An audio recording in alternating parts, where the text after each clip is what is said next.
Alright everyone, Joe Rogan went on the other day, link in the description, archived of course, and was warning about the plight of free expression and free speech under a Harris-Walz administration. Almost said Biden-Walz administration. Well, it's sort of a triplicate at this point. It's a triumvirate, if you will. I happen to agree with his assessment. That is that if Harris and Walz are elected, they probably will be cracking down more on free expression. This is another reason why I've got more skin in the game. I've got more skin in the game because what do I do for a living? All of the ways in which I make money, in which I make a living, have to do with free expression. Whether it's in literary form, so my books, video form, streaming, stuff like that, I'm expressing myself and I'm getting money for that. That's how I make a living. By the way, it's not as easy as it looks. Try doing a news crawl for several hours. Eventually your eyes glaze over. Sometimes it's not so fun. Love my job. I love doing this. I love making videos for everyone out there. But yeah, sometimes it's a thankless task and people gossip about you online and stuff like that. It's like a fucking soap opera. Joe Rogan is correct. A Harris-Walz administration will of necessity need to crack down on free expression. We've seen the template for this under the Obama administration, actually. I mean, in more recent terms. There have been times in America's past that there have been administrations that have cracked down on expression. You know, that whole FDR putting several 100,000 people in concentration camps thing. Yeah, dark blot in history. Ironically apologized for officially, with reparations no less, by Richard Milhouse Nixon. Most people don't remember that. And they're not old enough to remember it. That's a funny one. There are only a few people who were alive during the FDR administration at this point. George Takei is probably chief among them. He's a weird fellow.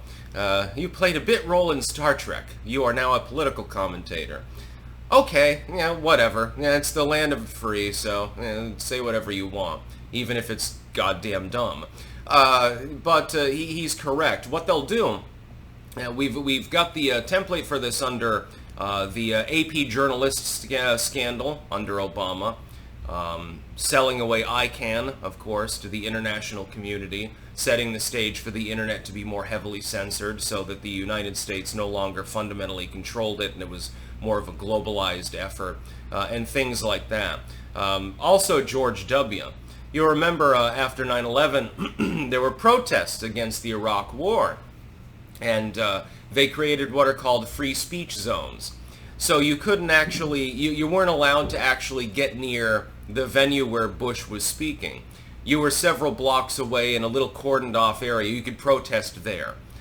Do you remember that? I can quite fondly. And I remember being like, what the fuck at the time, because it didn't make any sense to me. But, you know, maybe I was more holistic in my views than the average person who was a pre-teen. The whole situation is fucked up, in the ultimate sense, actually. Joe Rogan is fundamentally correct here. No, some people have a problem with Joe Rogan right now. They're like, well, why is he fence straddling? He hasn't endorsed Trump. He doesn't need to endorse anyone. It's kind of clear which administration he would prefer. Should he endorse? In my opinion, yes, but that's his right.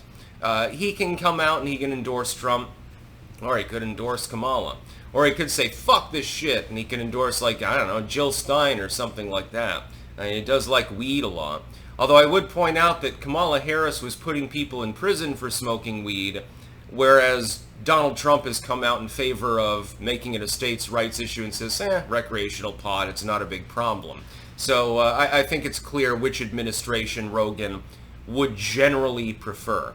I like the dude, you know, Fear Factor was fucking great back in the day. It's too bad after the piercing incident, they made them get rid of the gross out stunts. And then it just became like a game show. And then it died, obviously, unfortunately. The gross out stunts were the main reason that I wanted to watch it.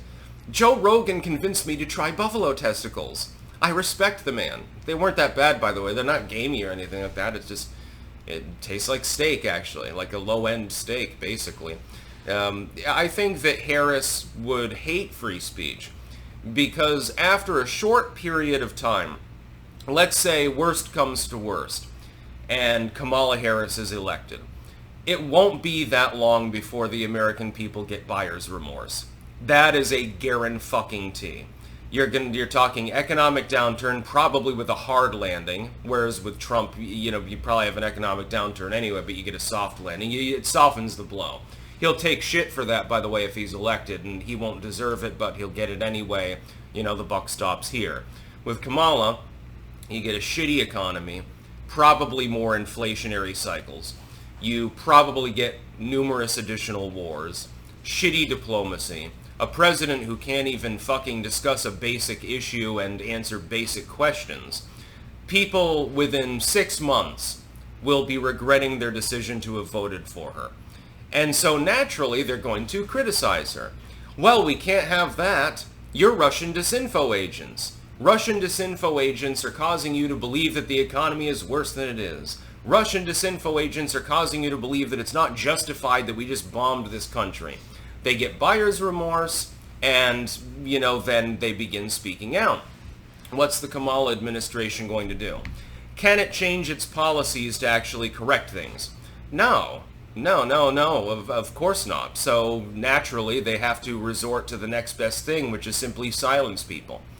Well, we've decided to ban YouTube in the United States for reasons, because there are too many disinfo agents on it.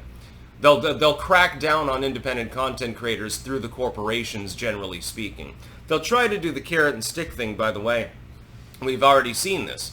When we look at the Twitter files and stuff like that, what Zuckerberg has said and all of these others, the United States government is literally pressuring big tech firms to censor free speech, which is protected under the law, to censor political speech, to crack down more.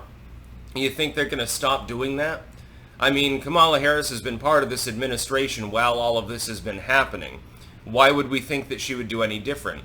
If anything, because things are going to get so bad under a Kamala Harris administration, you're likely to get a doubling down. You're likely to get more of that same crap.